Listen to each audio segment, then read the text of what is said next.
Hola, hola, ¿cómo están? Espero que se encuentren excelente. Me presento, mi nombre es Oscar Eduardo Sanguino Sindoni. Un placer. Soy estudiante de Psicología del octavo trimestre de la Universidad Bicentenaria de Aragua. Y bueno, en el día de hoy voy a realizar el presente video con la finalidad de objetar y realizar un diagnóstico respectivo. ¿Un diagnóstico para qué? Pues bueno, para los casos de estudio que se han realizado en las dos unidades anteriores de la materia práctica de psicología infanto-juvenil, realizada por la tutora Stephanie Yanilet Delgado Fernández. Nos conocemos cara a cara al fin. Y bueno, lo que vamos a hacer es lo siguiente. Vamos a repasar los aspectos más importantes de la historia clínica, aquellos que son más resaltantes, y realizar un respectivo diagnóstico. Además de que todo esto va a estar fomentado mediante la guía del manual de diagnóstico DSM-5. Lo que sí recalco y les pido perdón es que debido a los problemas de la luz y debido a que mi bombillo es recargable, puede que se atenúe un poco la luz. Así que por favor ténganme paciencia. Son cosas que se escapan de mis manos. Y bueno, continuando con la respectiva historia clínica, comencemos. Ahora empecemos con el infante. Primero que nada están los aspectos relevantes de la anamnesis, que son aquellos aspectos más resaltantes y que más levantaron la atención por parte del evaluador, siendo yo en este caso.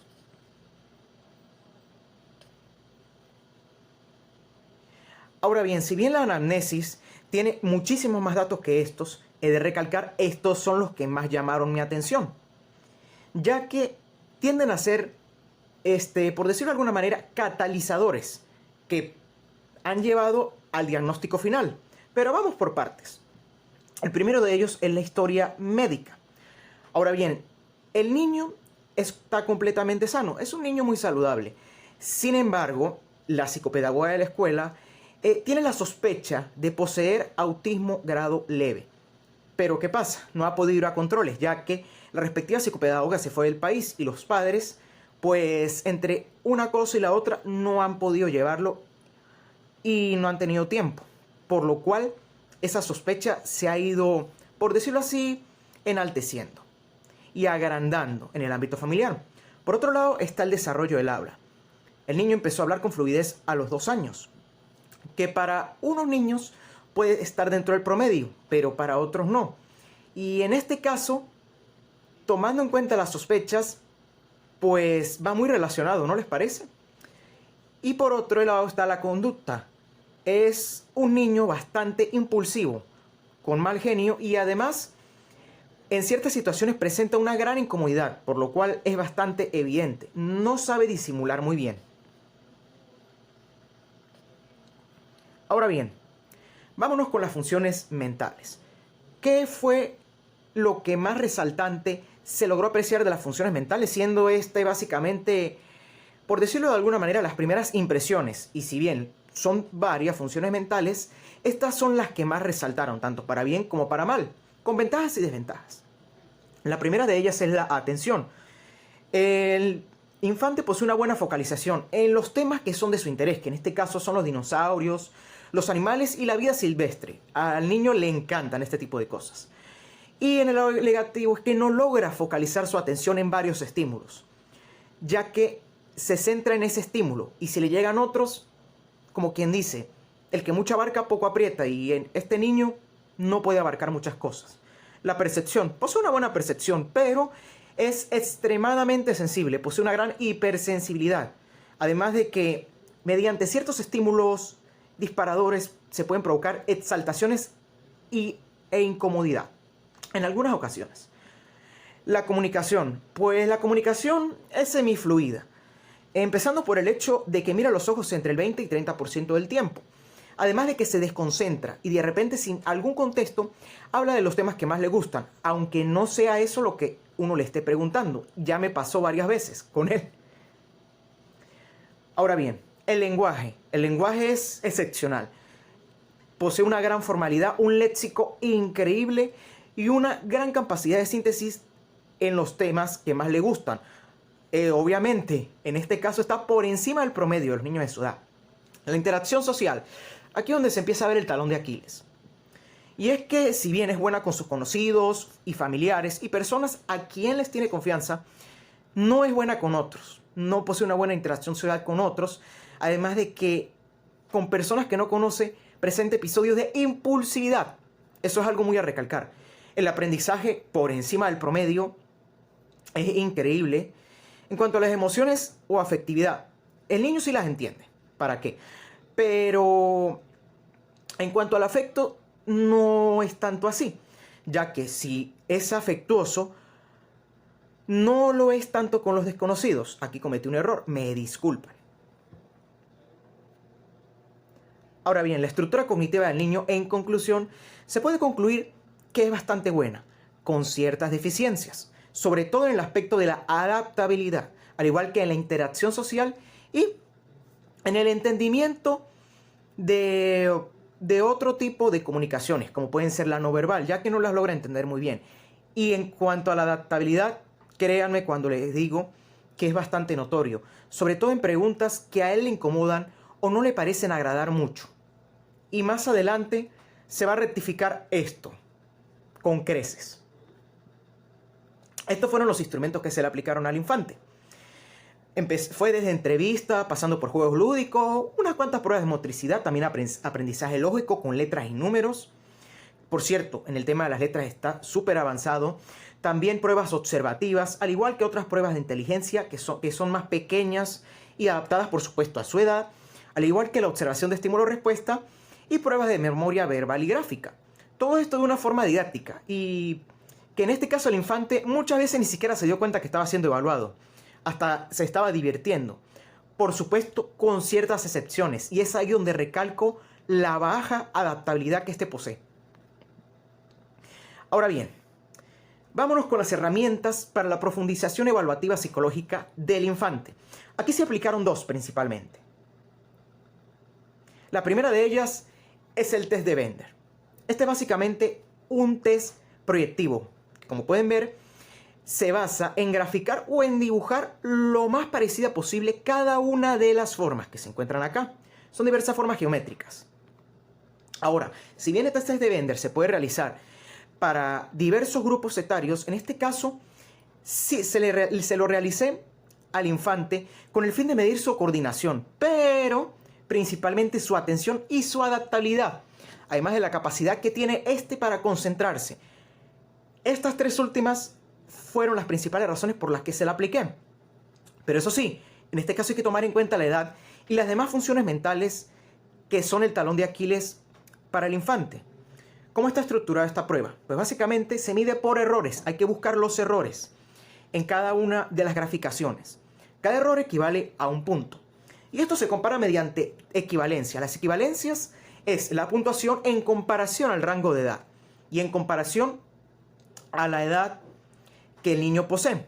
Aquí se puede ver si está avanzada o un poquitico por debajo de lo promedio. Ahora bien, los resultados de esta prueba. El niño obtuvo 20 puntos de 30. Su edad es de 5 años y 7 meses. Esta es la edad cronológica, pero su maduración mental, visual y adaptativa es el equivalente a un niño de 4 años. Ahora bien, esto no quiere decir que haya retraso mental, para nada. Existen diversos factores al respecto. El principal de ellos es la adaptabilidad, ya que el niño muchas veces no quería graficar varios dibujos, ya que aunque se le daban pistas e inclusive se trataba de sobrellevar lo mejor posible para que graficara lo más parecido que se pudiera, este no quería hacerlo así, ya que quería hacerlo a su manera y no se lograba adaptar. Además de cierta desobediencia con respecto al evaluador, que en este caso fui yo, pero eso sí, sin faltarme el respeto. Además de que, debido a que es hipersensible, cualquier estímulo hacía que se equivocara. Un pequeño ruido, el sonido de una puerta, etc. Y bueno, todos estos son factores que forman este cúmulo para que haya sacado dicha puntuación y haya cometido dichos errores. Otra de las pruebas que se le aplicó es el test de CAT. Este se trata de igual forma de un test proyectivo, pero aquí no se grafica. Aquí simplemente se describe, como si fuese un test de Rorschach. ¿Qué pasa? El test de CAT se le muestran imágenes de animales antropomórficos. Quiere decir que emulan o simulan situaciones humanas. Esto con el fin de medir varias cosas, ya sea para explorar su percepción y pensamiento abstracto y ver todos los demás pensamientos que están alojados en su inconsciente. Pero hay que tomar en cuenta el trastorno neurológico, ya que esto se basa en contar una historia, en contar un relato. Eso está presente en su estructura. Pero ¿qué pasa? Muchas veces el infante puede decir lo que literalmente ve, sin pensar mucho. Por lo cual, en algunas partes puede que cree una historia, mientras que en otras no. Esto está estructurado por 10 láminas de animales. Y como ya dije, todas buscan contar un relato, o por lo menos percibir lo que el infante piensa. Los resultados. Pues de verdad, el pensamiento abstracto aquí es mixto, ya que en bastantes figuras sí logró crear una historia. Y por mi parte le di ciertas pistas para que la fuera creando de forma más fácil, ya que estos son aspectos que, debido a la falta de intervención, él no los ha trabajado muy bien. Y sí, en bastantes logró crear una historia. Sin embargo, en otros no. En otros literalmente dijo lo que vio, lo que pensó y lo vio. Entonces, este aspecto es mixto. Ahora bien, la interpretación es subjetiva y en este caso hay que tomar en cuenta la subjetividad de este caso, debido a su supuesta condición, y digo supuesta porque aún no se ha hecho el diagnóstico oficial. Debido a su supuesta condición, son cosas que le cuestan, por lo cual es algo que hay que tomar en cuenta y moverlo entre la línea EU de los niños de este trastorno.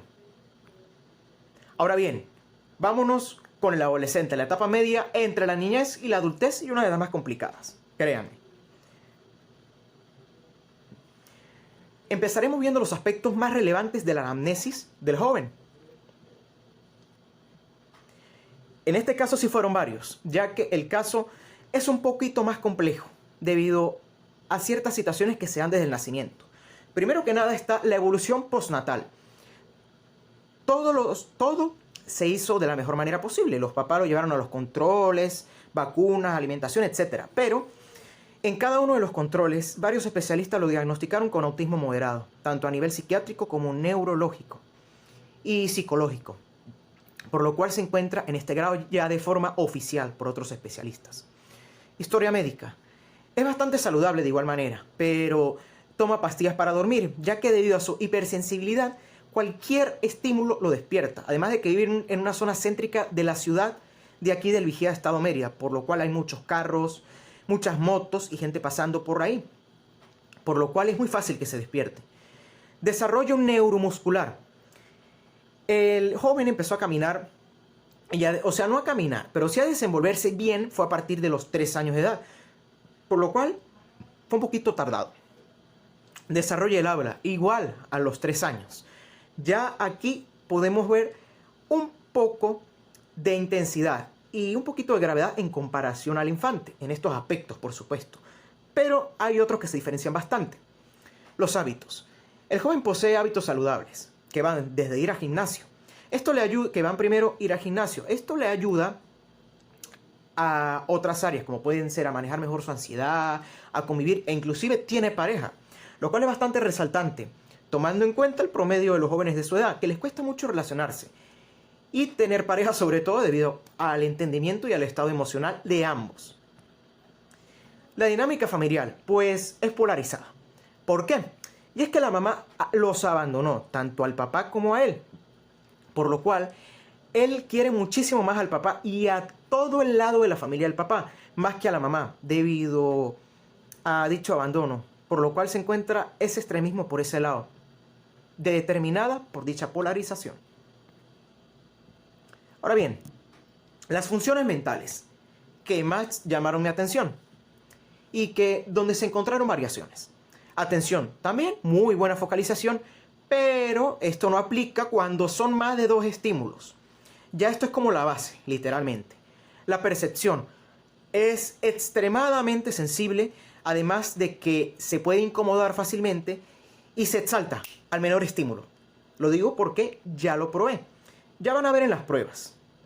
Comunicación muy fluida y sin embargo mira a los ojos en un 50% del tiempo, mucho más que el niño, pero la diferencia es que este sí ha sido tratado, este caso del joven, por lo cual, a pesar de tener un grado más alto, se han visto mayores avances.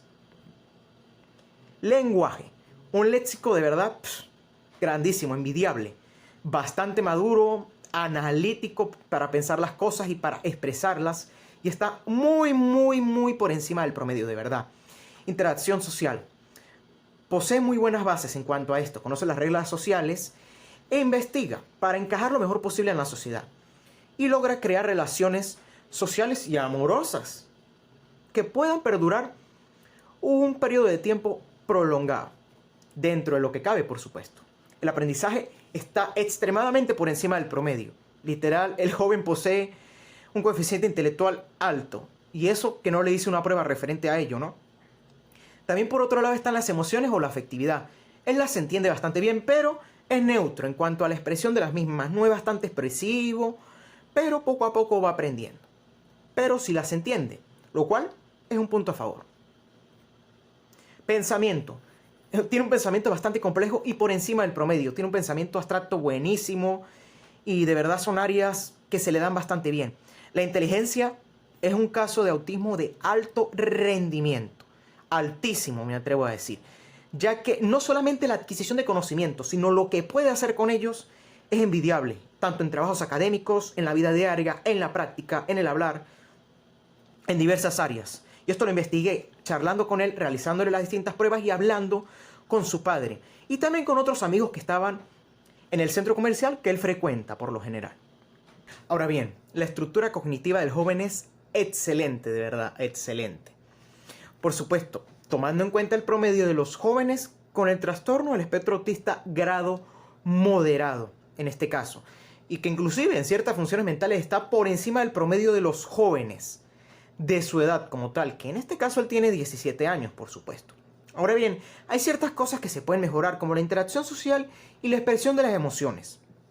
Pero gracias a las intervenciones de diversos especialistas y a la atención que el padre le ha puesto, de verdad se han logrado diversos avances en todos los años que el joven tiene de vida.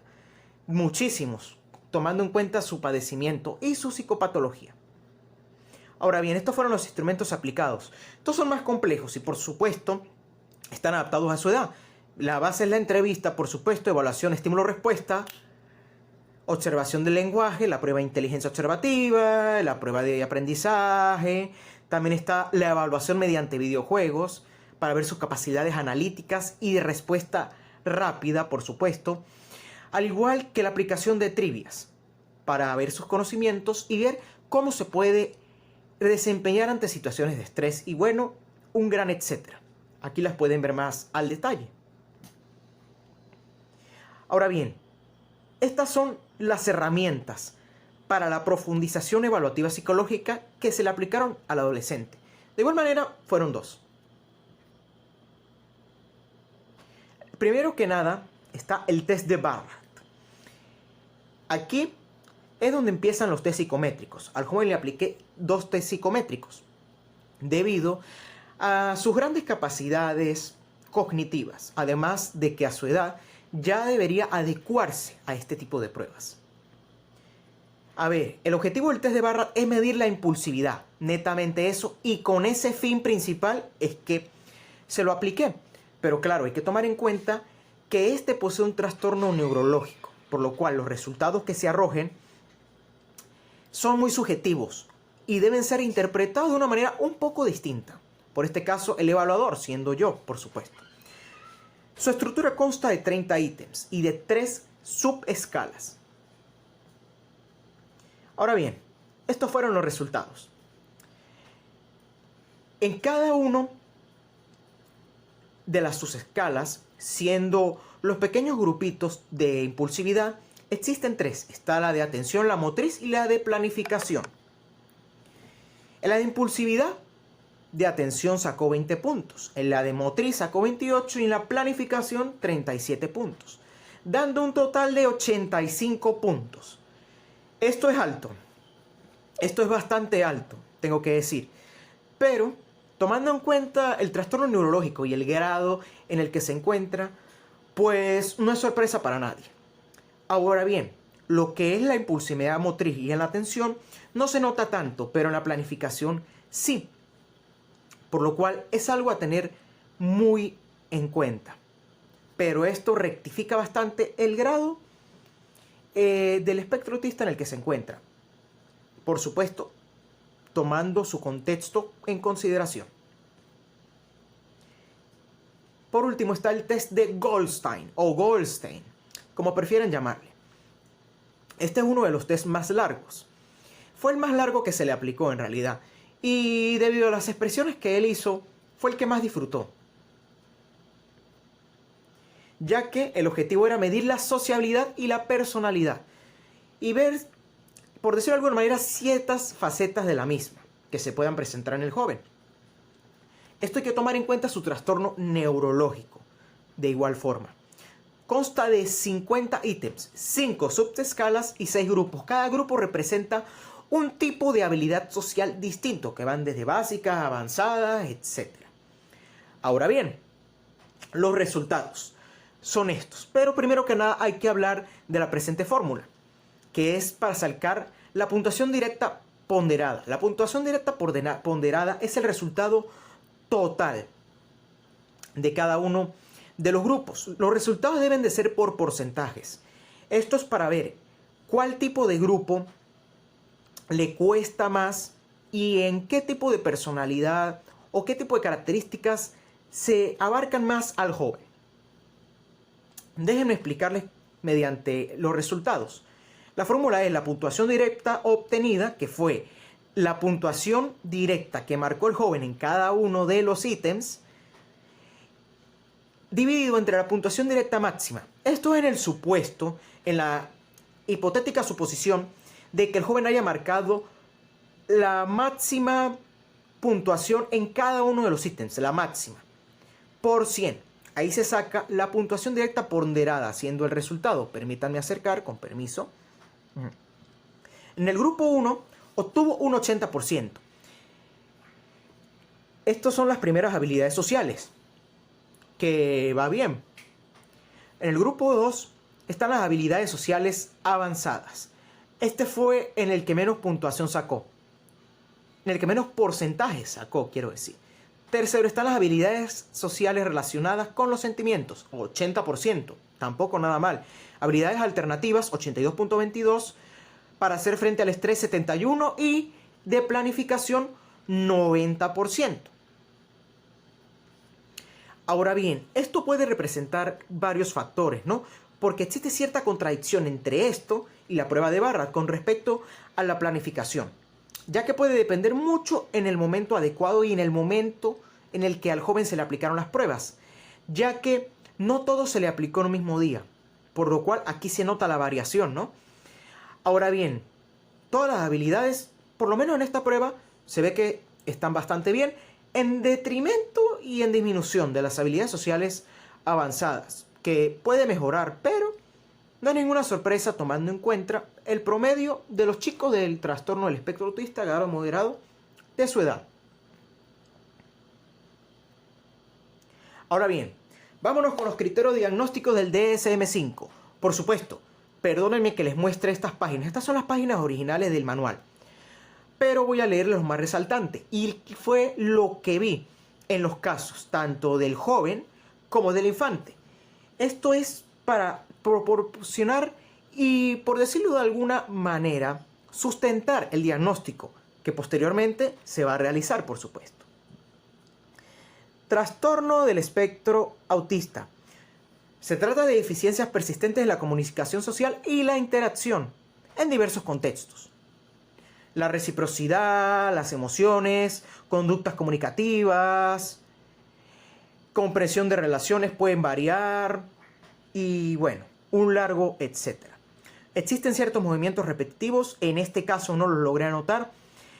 También está la insistencia en la monotonía. Esto se vio bastante en el adolescente más que todo, pero también en el niño, ya que ambos tenían intereses cerrados. Hipersensibilidad a estímulos sensoriales. Estoy leyendo lo más resaltante, por supuesto.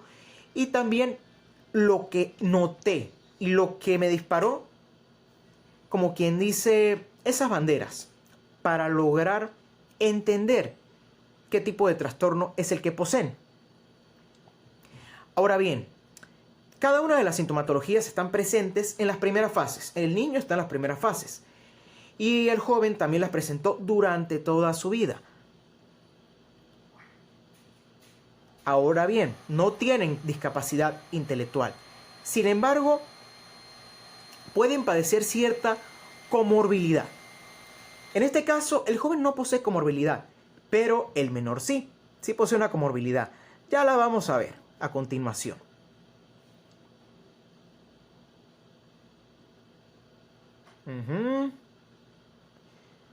Pero, antes que nada, vamos a ver el recuadro del mismo manual que especifica los grados. El grado 1 es el grado más leve, que sí necesita ayuda. Sin embargo, en la comunicación social tiene ciertos problemas, ciertas dificultades, pero se logra aperturar bien. Este es el caso del niño, pero claro, el niño nunca ha sido intervenido, por lo cual se puede confundir mucho entre el grado 1 y el grado 2, que es el moderado en este caso. Y en cuanto a comportamientos, es bastante restringido. Intereses restringidos, son un poco cerrados y no son tan adaptables, además de que no pueden alternar en actividades. El niño se vio bastante eso. Y el adolescente no tanto, pero eso es gracias a todos los avances y a las intervenciones de los especialistas, claro. Ahora bien, el adolescente presenta el grado 2. Ahora bien, son deficiencias notables, ya que él no es alguien que, por decirlo de alguna manera, inicie una conversación. Él la sigue, pero no la inicia, no toma mucho esa iniciativa. Tiene intereses muy concretos de igual forma y se comunica de una forma que aquí es excéntrica. Yo lo llamo bastante especial y bastante única, pero ya es cuestión de la perspectiva. Ahora bien, es algo inflexible, bastante inflexible, muy estricto y muy rígido en su forma de comportarse. Es bastante recto en su forma de pensar y justo. Además de que puede presentar cierta ansiedad. Esto es debido a la inquietud cuando se trata de dos o más estímulos. Ahora bien, por otro lado, en el DSM-5 también se especifican dos características principales y que me gustaría resaltar, y es la cultura y el género. Porque en muchas culturas no tienden a ser muy sociables, por lo cual las interacciones son restringidas y limitadas. Por lo que el diagnóstico de este tipo de trastornos es más tardío en unas que en otras, y de acuerdo al entorno social y el contexto del núcleo familiar principal de la persona. Además de que están todos aquellos relacionados con el género. Se ha comprobado no solamente aquí, sino también en otras investigaciones que he hecho de forma personal, ya que también es mi caso, y es que este tipo de trastornos se ven más que todos en el género masculino. En cambio, en las hembras no se logra ver tanto, pero ya que, como dice aquí y tal cual como lo dice, tienden a estar acompañadas mayormente por algún tipo de déficit en cuanto a nivel de intelectualidad se refiere. Ahora bien, vámonos con la comorbilidad del infante, y es el trastorno por déficit de atención e hiperactividad. Ahora bien, debe cumplir con 6 o más criterios. Se miden primero por la inatención, que es la falta de atención, y la impulsividad y la hiperactividad. Voy a nombrar los 6. Son varios, son bastantes, pero los 6 que logré ver y que lograron llamarme atención. Primero, le cuesta prestar atención de forma continua. Además de que con frecuencia mantener la atención en una sola tarea es bastante dificultoso para él. Ya van 2. Ahora bien, muchas veces no sigue las instrucciones. Y cuando digo muchas veces es casi todo el tiempo. Sobre todo con la actividad de graficación que le hice. Ahí fue donde se comprobó mayormente ese déficit. 3. 4. No logra tener buena organización. Claro, es un niño, pero a pesar de que la tía y la abuela, que son los que lo están criando mayormente, junto con los padres le enseñan esto, el niño no logra acatar bien las órdenes, por lo cual es bastante desorganizado. en cuanto a eso. Ahora bien, no es alguien, o por lo menos en esta etapa, no es alguien que le guste iniciar tareas, básicamente. No le gusta iniciar mucho tareas. Ya sea de cualquier tipo, cotidianas, del colegio, etc. Además de que se distrae, muy fácil. Cualquier estímulo, un animalito que llegue, un perrito, un familiar, etc. Inclusive un lápiz que se me caiga y se me cayó durante el proceso evaluativo fue más que suficiente. Imperatividad e impulsividad. Con frecuencia juguetea o golpéala con las manos y los pies. Este lo hizo con los pies. Se levanta en situaciones en las que no se espera. O sea, no debería levantarse. 2. Es incapaz, básicamente, de ocuparse tranquilamente de algo, ya que es alguien muy enérgico, muy activo, necesita movimiento.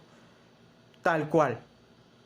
Habla en exceso, por ende no permite su concentración, además de que a veces inhibió mi concentración durante el proceso evaluativo. Las respuestas, antes de que se le haga la pregunta, las responde y a veces no tiene ningún contexto, a decir verdad. Y aunque varias veces le di instrucciones para realizar ciertas actividades, no esperaba a que yo terminara. Por lo cual aquí se ve otra cosa, no espera a que sea su turno, ya que él quiere hacerlo ya de una vez y por sí mismo. Y bueno, un gran etcétera. Sin embargo, esto es lo que más resaltante. Y en cuanto al grado, tengo que especificar que es moderado. ¿Por qué moderado? Porque no es tan resaltante, además de que no tiene más de los requisitos en cuanto a sintomatología respectiva que debería tener para ser un caso grave, pero si no fuera por eso, de verdad lo consideraría un caso grave. Ahora bien, el diagnóstico. El diagnóstico del niño es el siguiente. Está dentro del trastorno del espectro autista grado leve, o grado 1 también se le puede llamar, con una comorbilidad siendo el trastorno de déficit de atención e hiperactividad. En cuanto al adolescente, este posee trastorno del espectro autista grado moderado, pero que tiene tintes de ser leve o grado 1 gracias a la especialización que han tenido tanto los padres y los diversos médicos y especialistas que han intervenido en todo el proceso, por lo cual ha avanzado bastante. Este no posee comorbilidad, para ser sincero, no se percibió y tampoco se profundizó en eso, ya que no se logra apreciar. Ahora bien, la reflexión, y esto va muy aunado al hecho de la teoría y la práctica, dos conceptos que se concatenan y se complementan, siendo en este caso la psicología infantojuvenil, ya que al igual que como otra área clínica es importante, tal y como dice la querida profesora, utilizar la creatividad y la proactividad con el fin de mejorar el estado del bienestar de los menores y de proveerles herramientas, tanto a los padres como a ellos, para que puedan avanzar en las etapas posteriores a su vida, ya que cada una de estas es extremadamente importante. Y tanto en la infancia como en la adolescencia es donde se sedimentan dichas bases para los futuros miembros de la sociedad. Además de que es importante la empatía, puesto que somos personas evaluando a personas. Y si no logramos utilizar la empatía para crear ese puente de confianza, dicha relación entre paciente y especialista se destruirá. Por lo que es importante tener ello en mente para realizar las prácticas de la mejor manera posible, por supuesto. Y bueno, de verdad, muchísimas gracias. Discúlpeme que el video haya quedado un poquito largo, pero había que dar una explicación más o menos extensa, ya que dar un diagnóstico es algo delicado. Por supuesto, todo con fines académicos, pero la idea es realizarlo bien y de la mejor manera posible. De verdad, profesora, Dios le pague por mandarme esta actividad. Aprendí un montón, fue una cosa increíble y también me reencontré conmigo mismo y encontrar personas como yo que estén dentro del trastorno del espectro autista en distintos grados y poder evaluarlos y aprender también de ellos ha sido enriquecedor. Dios la bendiga y Dios bendiga a todos los que vean este video. Chao, chao.